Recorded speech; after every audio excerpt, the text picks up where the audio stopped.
Les entretiens ne se passent pas tous de la même manière. Et si vous arrivez en pensant vous retrouver dans un bureau devant un recruteur et qu'au final on vous propose quelque chose de complètement différent, ça peut être très déstabilisant. Donc au-delà de l'entretien individuel en face à face avec le recruteur, moi je vais vous présenter 7 autres types d'entretien d'embauche différents.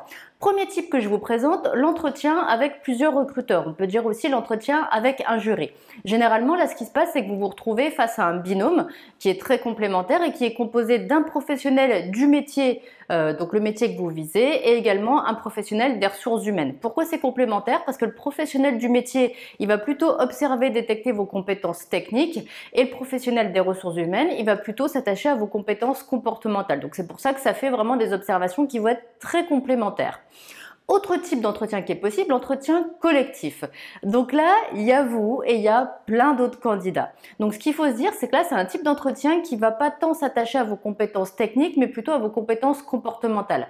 La manière dont vous composez avec d'autres personnes que vous ne connaissez pas, que vous découvrez justement au moment de l'entretien. Est-ce que vous êtes en retrait? Est-ce que vous êtes dans l'échange, dans la communication? Est-ce que vous proposez des idées? Est-ce que vous êtes à l'écoute des autres? Est-ce que vous prenez, comme on dit, un petit peu le lead? C'est-à-dire, est-ce que vous êtes un petit peu meneur? Parce que l'idée, c'est qu'on va vous proposer des exercices à faire avec les autres. Donc, comment vous vous comportez dans cette situation-là? Troisième type d'entretien que je vous présente, les informations collectives suivies d'entretiens individuels. Donc, qu'est-ce que c'est déjà une information collective? Ça, c'est un format qui est souvent proposé pour les entretiens pour des entrées en formation. Donc là, l'idée, c'est de dire, plutôt que de présenter la formation à 20 personnes différentes et donc de le faire 20 fois, on fait venir les 20 personnes qui sont potentiellement intéressées par la formation, on leur fait une présentation à tous en même temps de la formation. Ensuite, il y a une série de questions. Ce qui est intéressant, c'est que vous avez peut-être des questions que vous n'avez pas posées et c'est les autres qui vont les poser et ça va vous apporter des réponses. Ensuite, ce qui se passe, c'est que les personnes qui ne sont pas intéressées par la formation, elles vont partir. Donc, vont rester uniquement les personnes qui ont été intéressées par tout ce qu'elles ont entendu au moment de la formation collective et c'est à ce moment-là que vous irez justement en entretien individuel pour voir si vous êtes recruté pour la formation ou pas. Quatrième type d'entretien que je vous présente, la MRS, méthode de recrutement par simulation, qui est proposée par Pôle emploi notamment et principalement. Donc là, l'idée, c'est de dire, souvent, c'est quand il y a des pénuries sur des métiers, des difficultés à recruter sur des métiers, plutôt que de se contenter des CV, des lettres de motivation, où on passe peut-être à côté de certains profils et où il faudrait peut-être aller chercher des candidats, même s'ils n'ont pas forcément l'expérience, les compétences, les diplômes, on va leur proposer des exercices pour tester un petit peu leur logique, pour tester un petit peu leurs habiletés, pour voir s'ils ont déjà les bases pour arriver finalement à faire le métier et surtout s'ils seront en capacité par la suite de développer les compétences nécessaires pour le métier même s'ils ne les ont pas aujourd'hui parce que l'idée ça va être de les former. Donc on vous propose des exercices, c'est pour ça que ça s'appelle recrutement par simulation.